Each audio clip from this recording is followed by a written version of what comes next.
Hello, and welcome back to another episode of Critical Reactions with your host, Bryan.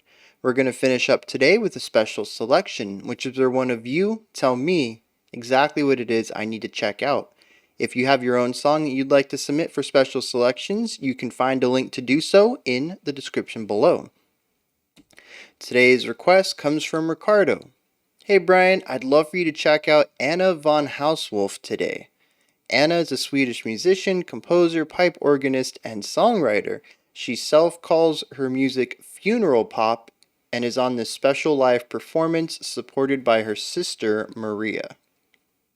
So we're going to be looking at a song, or possibly two songs, called Come Wander With Me / Deliverance. We got 15 minutes long here, and it looks like it's a live performance at Montreux Jazz Festival, which is interesting. She calls her genre funeral pop, but we're playing at a jazz festival. So I'm trying to get in the right mindset for this, and I don't know where I should be. With that said, let's dive in and see what Anna has for us.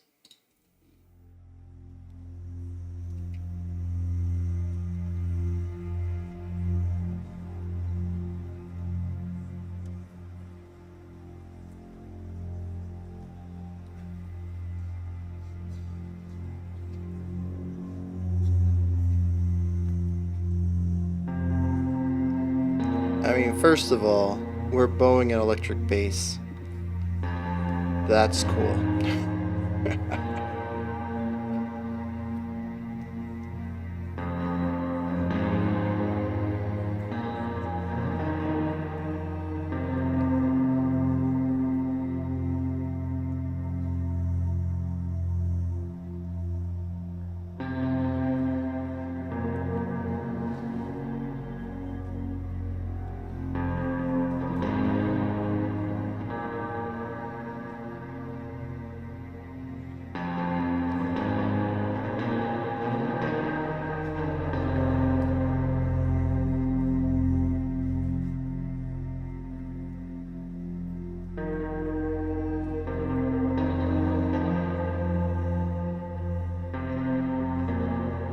Yeah, really taking their time with this, letting the section breathe.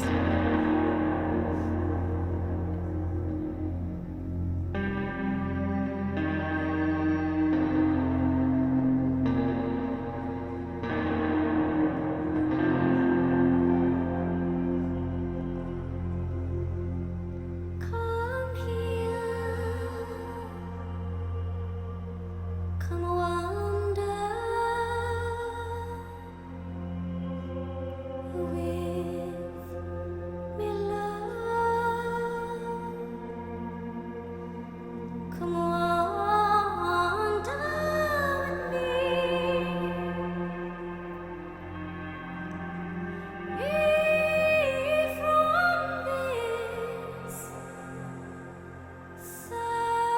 Beautiful control.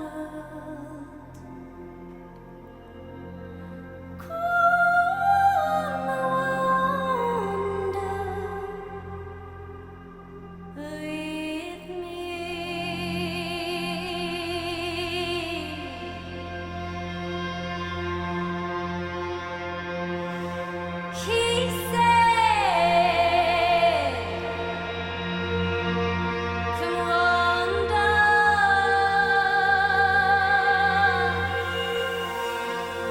with me, love. Very ethereal, great atmosphere. Come wander with me.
so far, I'm kind of getting some Doom vibes. Just without the punch, that low end punch of Doom. This is more of utilizing narrow timbres.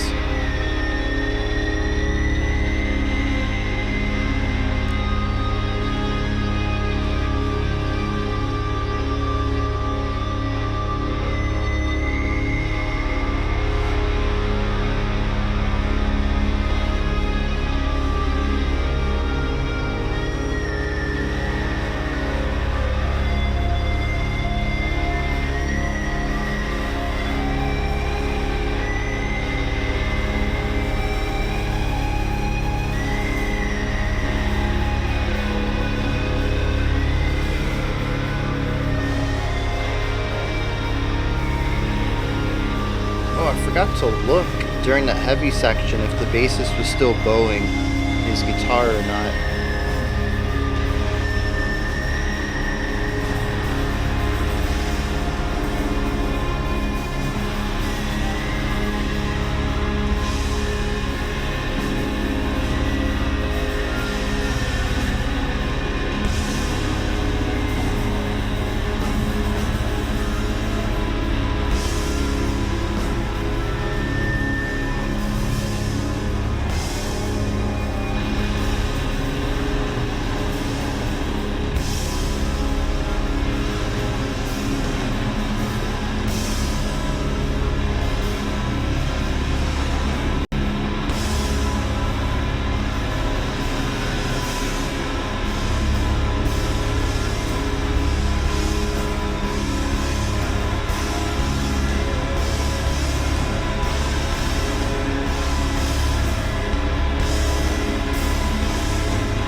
Very fat bass tone though.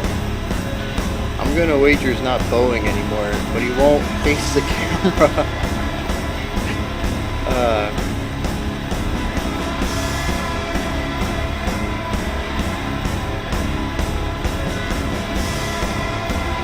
Yeah. Oh, he's actually finger playing, which actually makes sense given how wide of an attack it has.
Just that constant static behind everything.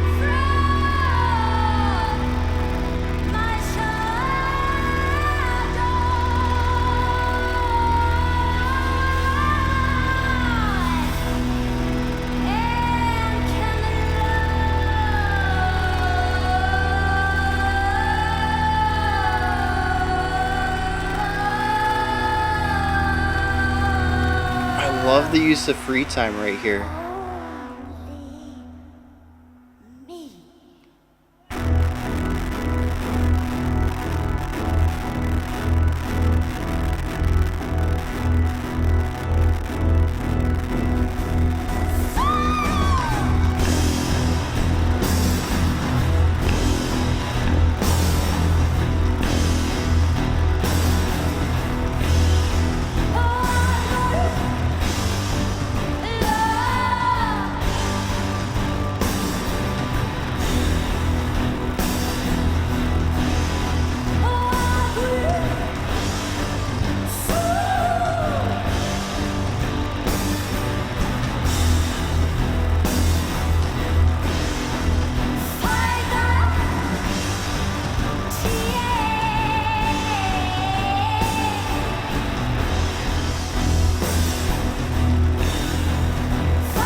That control's still up there at that range.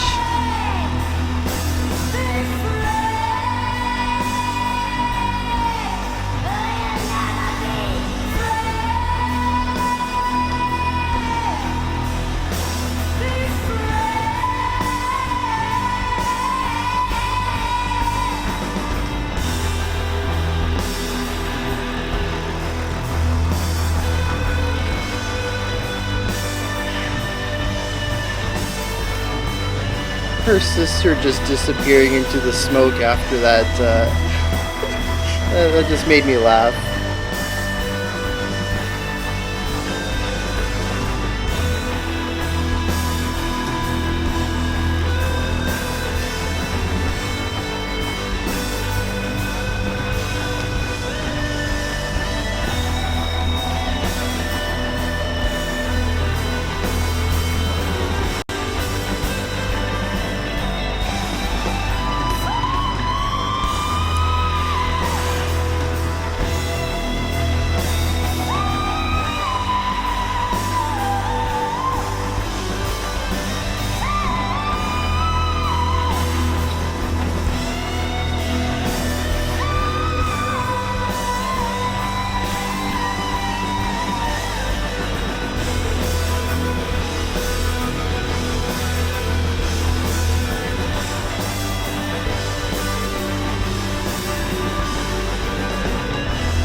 Yeah.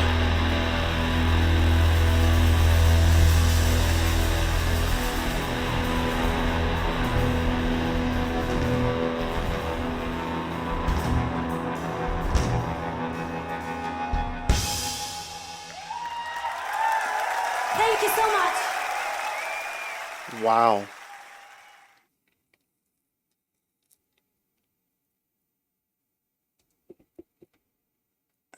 So, you guys kind of come around this channel for a very specific reason, and I'm pretty sure it's going to be summed up in this next sentence.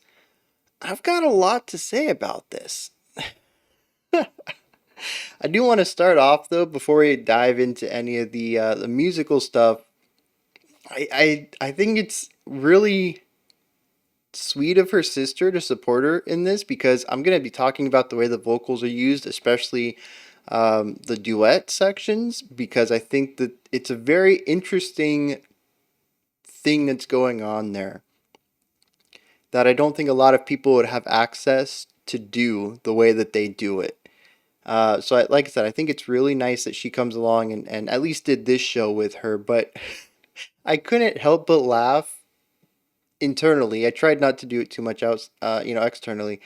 It doesn't feel like her sister wants to be here. Maybe she has stage fright or something. But like everybody else on stage is like huge body movements, getting into the music, and she's like just real clammy, kind of withdrawn, got the arms crossed, and anytime she's not singing, she backs up and kind of gets out of the spotlight. So like I said, I think it's very nice, very cool of her to do this show with her, even though it appears that she's not exactly as comfortable in this setting as Anna is. Um, and then the last time when she just walks into the smoke and just disappears, doesn't even come back, just like gone. That cracked me up. Um, so yeah, though, um, music. What do we start with?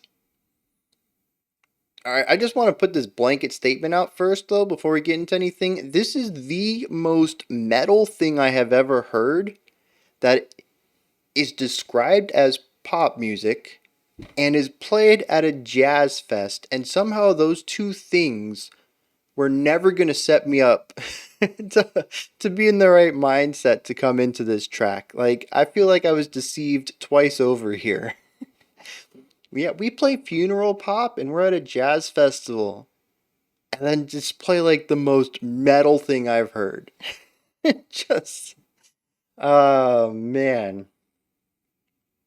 I almost wonder if the funeral pop thing is, a joke, like an inside joke, because I don't really see anything poppy about this. Even the vocals, which I think are the closest thing that would lean themselves to having a pop aesthetic, really don't have too much of a pop thing going on. It actually works closer. I mean, there is like a pop element to it, but to me, it's closer to um, like female-led doom stuff, like Oceans of Slumber or Zapata.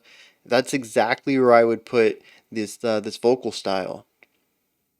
So it's possible, I've only listened to one song, right? It's possible that she does have some poppier tracks that keep some of the darkness and the funeral pop moniker or label, genre, whatever you want to call it, um, is applicable to other stuff, just not this one. This might be the heaviest thing she does, and by a long shot. But the genre name definitely set me up to expect something completely different than what I got. All right, let's initial thoughts out of the way. Let's dive into some stuff here. First, I want to touch on some of the ingenuity that's going on here. So first of all, we have the bowed electric bass. And I absolutely love this because we get a sound out of this. And again, it's just ingenuity that I don't think would be easily replicatable the way that they needed it to be. So here's the thing about guitars. They have heavy attacks, right? Every time you pick it, you're going to get this chunky beginning of a song, that thunk, that dunk, that the chk, that whatever, the heavy accent at the beginning of a note, and then you can allow the string to vibrate, and you go from the attack into like what I would call the pure sound, right? What the actual sound of the note is, but it's going to constantly decay, right? You can hold the note out for a long time if you're running it through overdrive and amplifiers and all sorts of stuff. You can make it so that the decay takes a while. But technically, you're losing volume every second. No matter how small that is, no matter how slow of a process it is, the vibration of the string is slowing down. Um,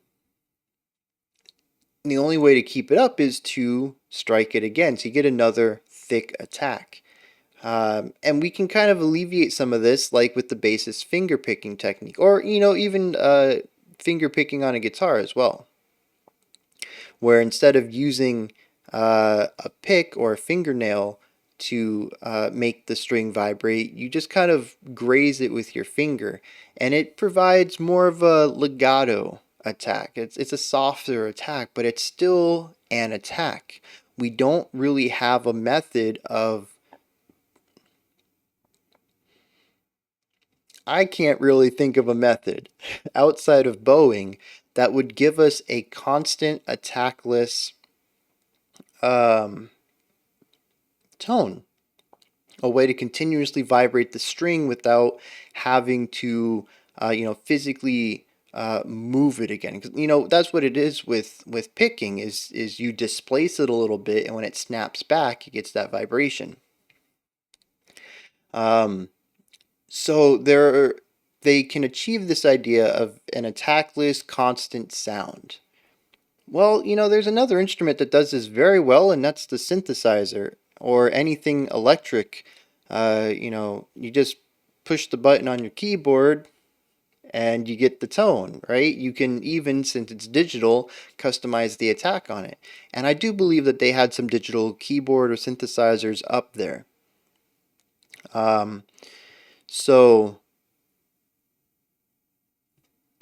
any other instrument could have done this, but there's something specific about the way that a bass guitar sounds, and it has this rumble to it. And I think part of that is because strings are textured. So when you're going to bow across it, you're going to get these micro variations in the tone that you could program into a digital sound, but you're going to kind of lose out on something about it. Right? And I'm not saying that that something is going to be perceivable by everyone. It could very well be possible that not many people could tell the difference between a bowed electric bass and a digital sound that has been engineered to emulate a bowed digital or electric bass. But at least to me, there is this extra oomph that you get out of it, and it creates this bed to the entire song, this foundational element during the two sections that the bass is bowed, that it's kind of an embodiment of everything. We have a little bit of that crackling, which comes from the texture on the string itself. We have a little bit of that crackling, a little bit of that variation. We also have the warmth of the bass tone, and we have this elongated sound that just never seems to end, and all of it seems to combine everything. We have the natural beauty of the spoken, the sung voice, and then we also have the elongated notes that we hear out of the electronic section of the group, and then we have an introduction to the crackliness, the grittiness that we're going to hear from the guitars when we get into the heavier section and we start bringing in more and more static. It is this really nice combination of every aspect of the group brought into a single instrument, and is the foundation of the opening section. It's one of the first instruments we hear, might even be the first instrument we hear, and it lays the groundwork and introduces us to all of the textural concepts that we're about to be exposed to all at once in a single instrument, and I think it's beautiful. But another way that they introduce ingenuity into their sound is by bringing in Anna's sister. Their voices are incredibly similar, and they both have a ton of control over a vast range of notes. And I mentioned earlier that they do something that I don't think a lot of people would have the affordance, the option, the availability of doing. So at one point in time, they do a call and response, and it almost sounds like a delay, a very lengthy delay. In fact, I think if they had done a delay with just Anna and made it so that there was whatever length of time the two bars are, and then repeat what she said, I don't think that the end result would have been too different. Then after this, they end up singing together, and we have some really nice moments of harmony, but a lot of these sections they're singing the same note. And we end up getting this doubling up effect, right? This stereo widening. And again, I believe this is something that could have been done digitally. In fact, I think most of the times you hear this effect on a studio recording, it is done digitally. Somebody recorded their own secondary track against their first. And even, well, I mean, I was going to say here, we could do that as well, right? We just set up the effect and she's got a pedal for it and she hits it and she goes into the stereo widening effect. And honestly, I don't think it would have been too different of an experience. There are a couple of moments where she is out of time with her sister, and maybe they start just a hair early or hold the note out just a hair longer than the other, especially during the free time section, which I'm going to get into later. I think, I'm just going to do it right now. I said I really like what they're doing with the free time section because nobody's holding down a beat, so it actually forces them to attempt to be really close in time, to be in sync with each other. And I think the purpose of this section was actually to not be in sync. And I think that they might have had a click track or the drum going during this section at one point of time. It could have happened. And maybe they were just too in sync and they really didn't want that. And that's why it's just the two of them singing during that part. I think maybe the guitars being bowed, as the bass is being bowed as well, but there's nothing that would indicate a time signature, a meter. And that's because this section, I think, really excels by having these different starting and stop points. That is something that could be done with just Anna and some effects, maybe some sort of randomization concept on a on uh, a delay, so that sometimes it's in sync and sometimes it's not. But uh, I don't think again it would have the same effect. There's something very human about it that randomization just doesn't quite capture. It is random, but it's not. There's that human element to it. So basically, though, what I'm getting at is that um, the moments when we had the two vocalists, they could have been replicated digitally using effects. And I think most people would have to end up utilizing them because most of the time when you bring another singer into the mix, it's not going to sound close enough to get this effect of sounding like you're singing with yourself. Most people's voices, especially someone as unique as Anna's, they don't have somebody who has a close enough timbre to theirs to do this. And I think, like I said, it's a very unique experience, and I'm really glad that Maria joined on for this because I just think it's very cool to see that these digital effects are being done acoustically, and it's just phenomenal. It's amazing to hear. It really is.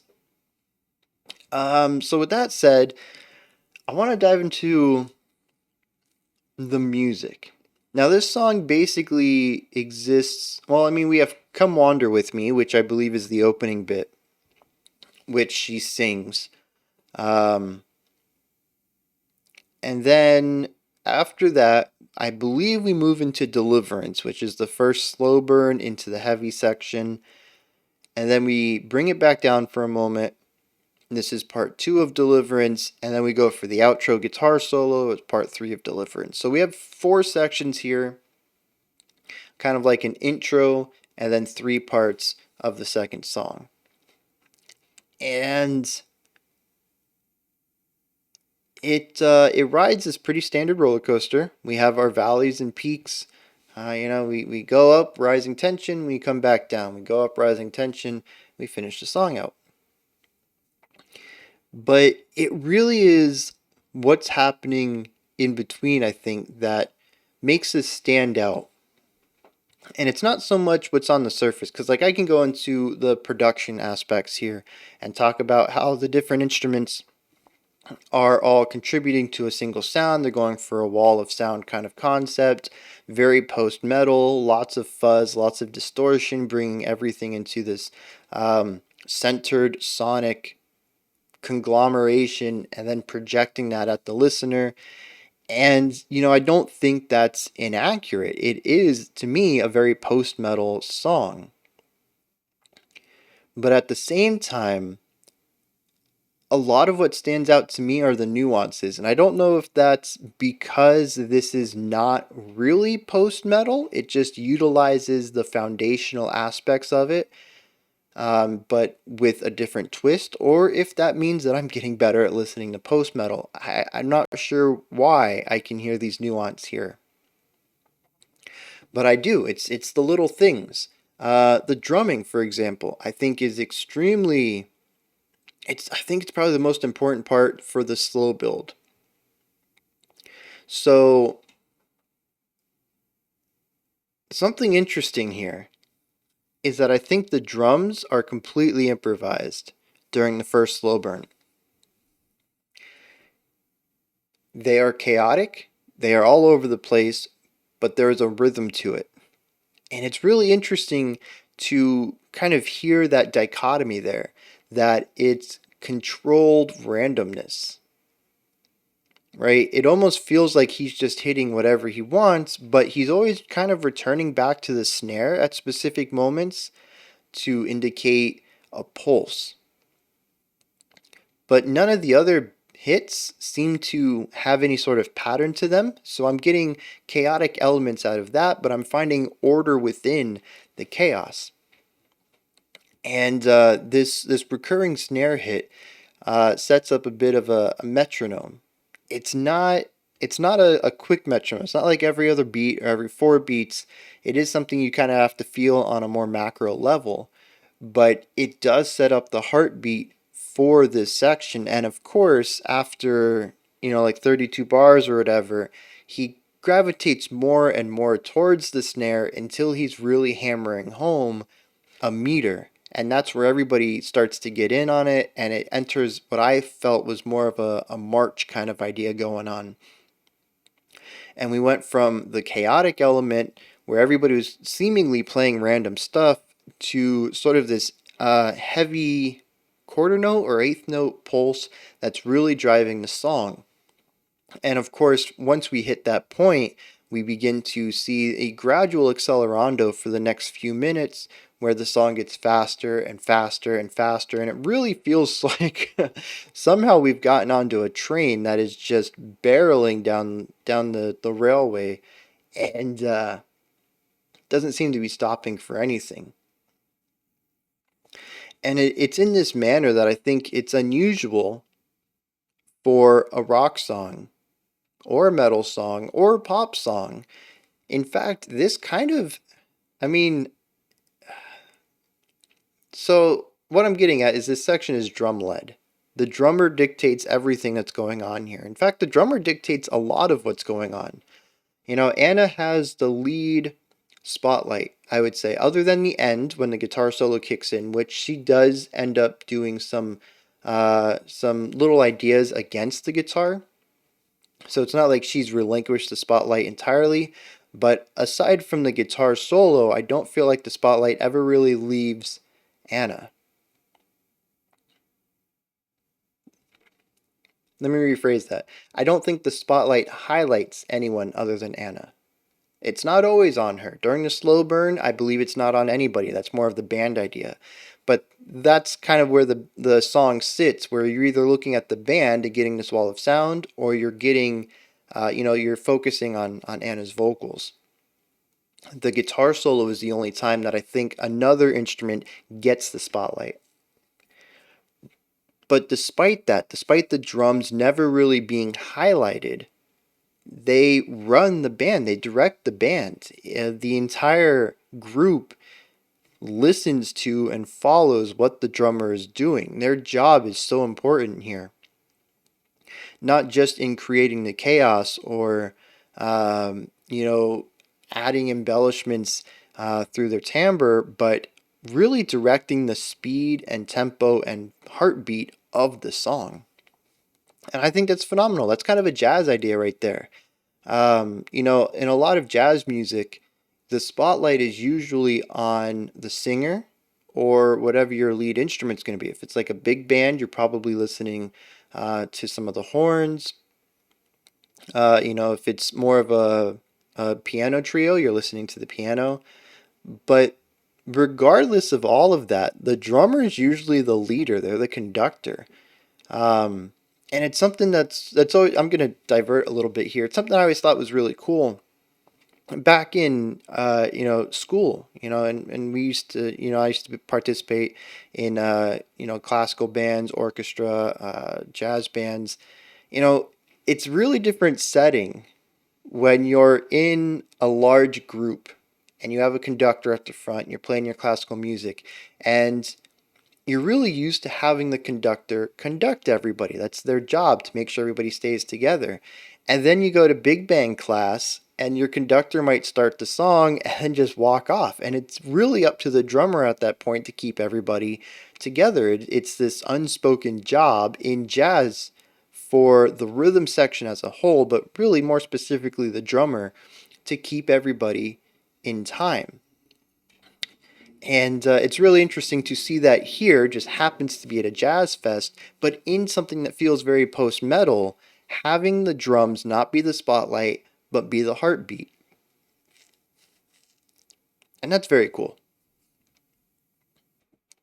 The last thing I think I want to talk about before we get into the lyrics is actually, I think I have two more things I want to talk about. Oh, they're going to be combined together. The atmosphere, right? And the vocals. Because I think they really work hand in hand to present a specific emotion and vibe. The opening of the track with just Anna singing and the bowed electric bass has this really ethereal vibe to it. I don't know if it was something the electric bass was being modulated into, some effects pedals or whatever, or if this was one of the synthesizers, but there's this waviness that's going on in that moment. It certainly feels a bit dreamlike. And that mixed with her effortless vocals, right? She does enter into more of a chest vocal. I think at the end of this section, before we go into the first heavy section, and we get to hear something that's probably a bit more comfortable, closer to her speaking voice. But a majority of this song is in this belting falsetto. There is so much power and clarity in her head voice, and I don't understand it. I really hope that a vocal coach has reacted and analyzed, if not this song, then something else that Hannah's worked on, because I'm really curious what goes into that. Um, and it might be a mixed head and chest, but I mean, even then, she hits some high notes later on, and she does not give up any control. She does not give up any power, and she does not introduce any of the airiness that I kind of associate with pure falsetto. In fact, part of me wondered, closer to the end, if she was finding a way to control a whistle tone. And I'm not a vocal coach. I'm not going to try to explain, or I'm not going to pretend that I know exactly what a whistle tone is. But it's really cool. Opera singers utilize it to get those really high notes and still have that power behind it, so it doesn't have that airiness, that kind of breathiness that happens when we go into falsetto. And it sounds like she's utilizing that, but just not putting all of the really strong vibrato that operatic singers that operatic singers typically put on their notes to get that really wide operatic singing style. And so without that, we just get this very hollow, sharp, piercing, powerful, higher pitched note. And it's just otherworldly. I think that's the best word for it. And I want, like I said, I'm going to tie atmosphere and the vocals together because I really think that her vocal style works well for creating this vibe. I mentioned that the opening is kind of ethereal, and her vocals tie into that musical foundation that they're creating. Her vocals, at least to me, seem very unnatural. There's something odd about them. And I think it is that. It's that she's pushing into the head voice range, but it sounds like a full, it has full tone to it, like a chest sound. And it's bonkers. And because it sounds unnatural, it pairs well with a supernatural, otherworldly, ethereal kind of vibe going on. And it makes the beginning of the song extremely spooky. Or maybe not spooky, but unsettling. Not necessarily tense, just I can't quite put my finger on what's going on and I don't know what's happening, but I'm enthralled, kind of tense. Or kind of, I don't remember the word I use now. Um, but yeah, like it has this angle where I'm not comfortable here because I don't have experience with this vibe, but I'm interested. Tell me more. And we take this energy and we push it into the next section, which is that metal part. And we got all the chaos going on, and then eventually the drums bring us together, and we got this driving march. But it continues to retain those the chordal movements under, well, not chordal movements, chordal ideas maybe. I'm trying to remember how much dissonance was in this section because I remember it had an edge to it, right? There's a little bit of instability, but I don't remember if it was like full on dissonant tones or if it was just utilizing a chord itself. Because I don't remember a progression, but they might have been sitting on a chord that was a bit unstable, had some interesting note relationships within it. Um, and it's kind of got this eerie vibe going on, and like we got like this ghost train idea coming on, like it's kind of spooky. We got this driving energy, and it's getting faster and getting faster.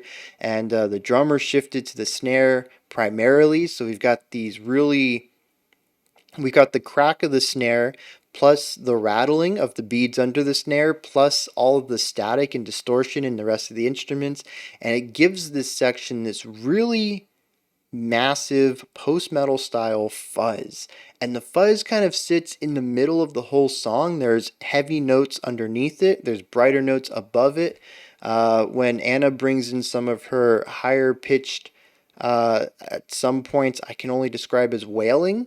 They, they seem to be, at least I didn't hear words, I just kind of heard sounds. That's all sitting above the noise or above the static, and it's just like this thin strip of static separating the higher pitch and lower pitch aspects, and it's just an affecting section.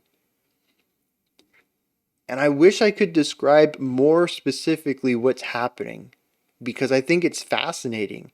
But I've explained before when it comes to this post rock style wall of sound stuff, the whole point of it is to not allow the instruments to be separate, to bring them together into a singular sound and deliver that. And a lot of the ways that I listen to music so that I can break it down for you guys is listening to everything individually. And this style of music completely works against that for me. So this is something that I would definitely need to listen to a couple of times before I really begun to understand how some of these vibes are being created.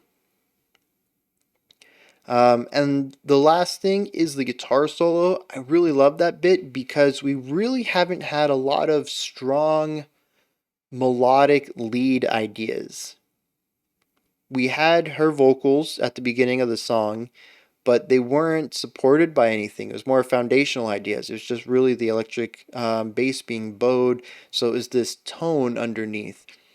So we kind of had an idea of a chord, but I think primarily during those sections, it was chordless.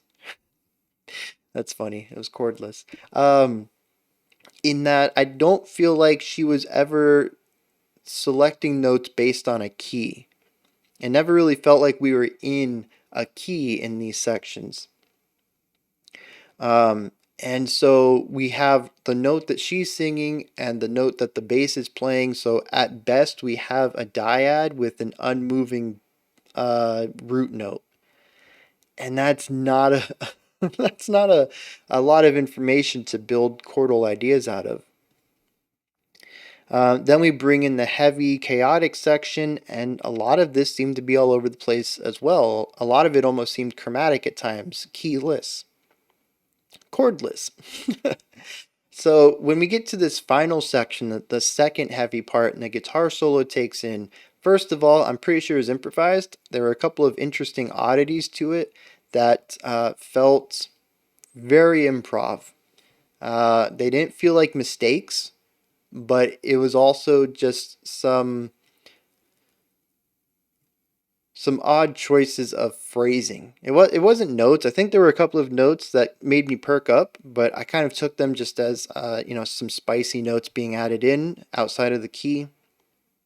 There was some phrasing things I was like, huh, that's an odd phrase right there. That's pretty cool. Felt a little disjointed, and I kind of feel like it was improvised, which is very cool. That means that every time that you would go to see this band, you would get a different experience in this song, and that's one of the things I love about jazz. And this is a jazz fest, so it all kind of ties together right there.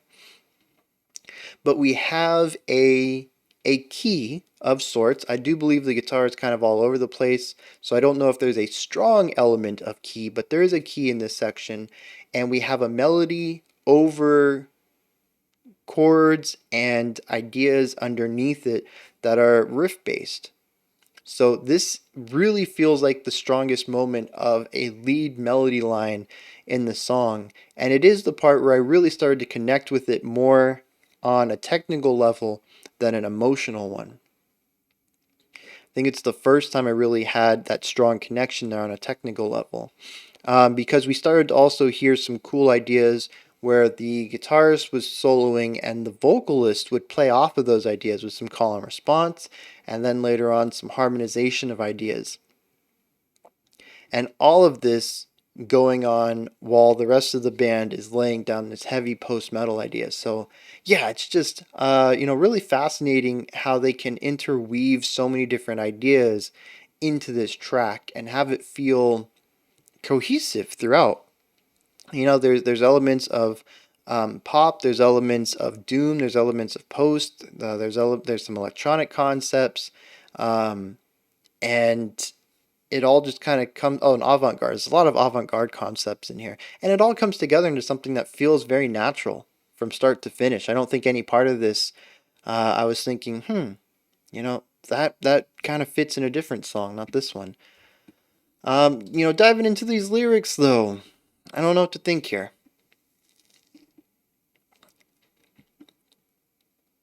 So the "Come Wander with Me" aspect of the song just says, "Come wander with me. Away from this sad world," he said, "come wander with me, love. Away from this sad world, come wander with me." It's two sentences that were said, must have been said like 40 times. Uh, I think that gives a lot of credit to the melody writing in this section. She was always providing different nuances or inflections or embellishments to the line to provide something that would contrast with the repetitiveness of the lyrics. Especially since the only other thing at this moment in time was the bass. So, yeah, really important there. In the second quiet section, which I think, if I have organized this correctly, it's part two of Deliverance, the second idea in Deliverance. Says, he came from the sunset, he came from the sea, he came from the sad world, and can only love me. Walk with love, walk with soul, walk with dreams through the cold, but I will never be free.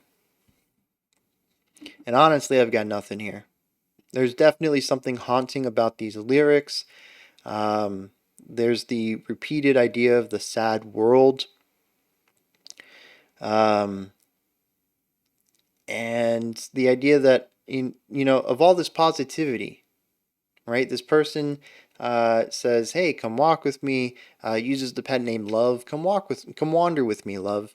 Um, and so there seems to be some sort of relationship there. And she even says that he came from this sad world and can only love me. So there's this connection between these two characters. Um, and it seems that she can't be with them. It says she'll never be free. Doesn't say free from what. And since he came from the sunset and the sea, it could be that he is of a different idea, a different world, a different class. There's a separation between these two characters, and she doesn't feel that she can break her chains to wander with him.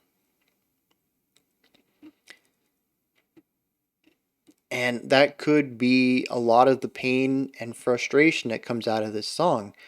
And that would actually, that kind of works well because a lot of the first heavy section is chaotic, but it also is frustrating, right? I think you can see it a little bit in the body movements of the people because we have these really heavy emphasized first beats of the bar, and the bars are in 3/4. So you have this 1 2 3 1 2 3 1, and they really put the weight on the 1. They hold out this 1 as long as they can before they move into the 2 and the 3. And it creates this weight of trying to escape but constantly being pushed back down. And yeah, that might be what this is about. I don't know. Honestly, I'm kind of grasping at straws a little bit here, but there is a sadness in the lyrics, and there's definitely a sadness in the song, but there's also oppression and chaos to it as well. Though, interestingly, the guitar solo that ends the song is very uplifting and free. It is a drastic departure from everything else we heard in the track, which was either haunting or heavy, and the guitar solo is, it's moving.